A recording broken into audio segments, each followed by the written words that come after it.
থেকে চিল্লাইবে হাল মিন মাজিদ, হাল মিন মাজিদ। ও আসমানের মালিক, আপনি তাড়াতাড়ি আমার বেনামাজি গুলার আমার পেটের ভিতরে দেন।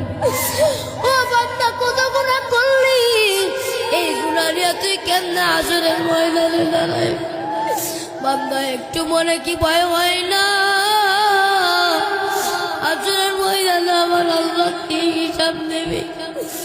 আমার আল্লাহ ডাকতে কয়, আমি আল্লাহ হাসরের ময়দানে সর্বপ্রথম তোর নামাজের হিসাব নেব। ও বান্দা, আমি আল্লাহ এত দয়ার হব,